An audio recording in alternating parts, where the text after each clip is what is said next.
नमस्कार, मैं हूं आपके साथ रवीश कुमार। लेकिन आगे बढ़ने से पहले अगर आपने अभी तक हमारे इस वीडियो को लाइक नहीं किया है तो लाइक कर दे और चैनल को भी सब्सक्राइब कर लें। साथ ही कमेंट ये जरूर बताएं कि आप हमारी ये वीडियो कहां से देख रहे हैं। आज बात उस मुद्दे की जो न सिर्फ संवैधानिक संकट बन चुका है बल्कि इस देश की सामाजिक और धार्मिक संरचना के लिए एक बड़ा सवाल बनकर खड़ा है। हम बात कर रहे हैं वक्फ संपत्तियों पर केंद्र सरकार की नजर की। 6 जून से मोदी सरकार एक पोर्टल शुरू कर रही है जिसका मकसद बताया जा रहा है कि वक्फ संपत्तियों की पारदर्शिता बढ़ाई जाएगी।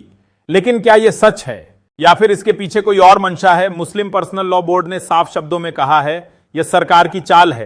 बोर्ड ने सभी लोगों से इस पोर्टल का बहिष्कार करने की अपील की है क्योंकि मामला फिलहाल सुप्रीम कोर्ट में लंबित है और सरकार को इंतजार करना चाहिए। लेकिन सरकार को शायद अब न्यायपालिका का भी इंतजार नहीं, जो मन में आए वो कानून, वो आदेश और अब वो पोर्टल भी।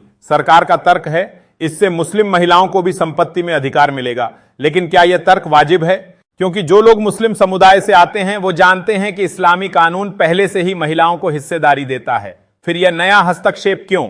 यह हस्तक्षेप इसलिए क्योंकि सरकार की नजर उन जमीनों पर है जो मस्जिदों, मदरसों और कब्रिस्तानों के नाम पर रजिस्टर्ड हैं।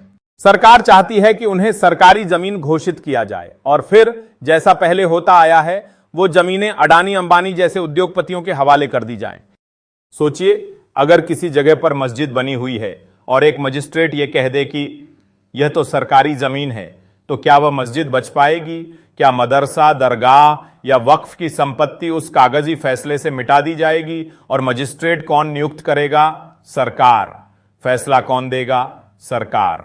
तो निष्पक्षता की उम्मीद किससे? मुस्लिम पर्सनल लॉ बोर्ड का कहना है कि यह बिल न सिर्फ असंवैधानिक है बल्कि यह संविधान की आत्मा, धर्मनिरपेक्षता का भी उल्लंघन करता है। और सबसे बड़ा सवाल यह है, अगर सरकार सच में सबके लिए न्याय चाहती है तो उसने मंदिरों की कम्युनिटी में मुसलमानों को शामिल क्यों नहीं किया? जब सुप्रीम कोर्ट ने यह सवाल उठाया तो सरकार का जवाब था यह राज्य सरकारों का विषय है। तो फिर सवाल उठता है, मस्जिदों का मामला क्या केंद्र सरकार का है और मंदिरों का मामला राज्यों का? यह दोहरा रवैया नहीं तो और क्या है? सुप्रीम कोर्ट में जब सरकार की ओर से पेश हुए सॉलिसिटर जनरल तुषार मेहता से पूछा गया कि आप इस बिल को कैसे संवैधानिक ठहराते हैं तो उनके पास कोई ठोस तर्क नहीं था।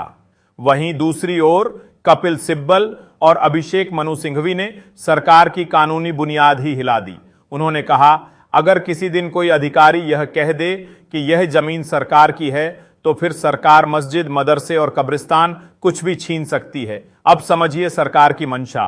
यह वही सरकार है जिसने किसानों को सड़क पर 1 साल तक बिठाया, बिल वापस नहीं लेने का ऐलान किया, लेकिन जब जनता नहीं झुकी तो सरकार को झुकना पड़ा। आज फिर वही खेल दोहराया जा रहा है। संविधान को नजरअंदाज कर सुप्रीम कोर्ट के फैसले से पहले ही एकतरफा पोर्टल लाया जा रहा है ताकि भविष्य में फैसले को अपने पक्ष में मोड़ा जा सके। भाजपा दावा कर रही है कि यह वक्फ संशोधन विधेयक मुस्लिम समाज के हित में है, लेकिन अगर यह हित में होता तो आज देश का सबसे बड़ा मुस्लिम संगठन इसका विरोध क्यों करता? अगर यह बिल पारदर्शिता के लिए होता तो अदालत में सरकार के वकील की चुप्पी क्यों होती?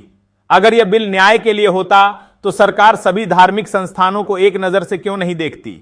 सच यह है कि सरकार इस बिल के जरिए धार्मिक ध्रुवीकरण की राजनीति को आगे बढ़ा रही है क्योंकि यह सरकार जानती है कि जब तक हिंदू मुसलमान के नाम पर बहस होगी तब तक महंगाई, बेरोजगारी और भ्रष्टाचार से ध्यान भटकाया जा सकेगा और यही उनकी असली राजनीति है। इसलिए आज जरूरत है कि हम संविधान के साथ खड़े रहें, सुप्रीम कोर्ट के फैसले का सम्मान करें और सत्ता से सवाल करना न भूलें क्योंकि सवाल पूछना लोकतंत्र की पहली शर्त है। इस पूरे मसले का सार यही है, मोदी सरकार एक बार फिर धार्मिक ध्रुवीकरण के जरिए राजनीतिक फायदा उठाना चाहती है।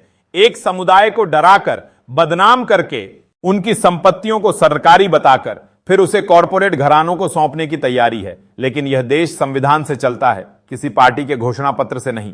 अगर यह वीडियो आपको जरा भी जरूरी लगा हो तो इसे शेयर करें, लाइक करें और रवीश कुमार नाइट को सब्सक्राइब करें। मैं फिर लौटूंगा किसी और सवाल के साथ। तब तक के लिए धन्यवाद।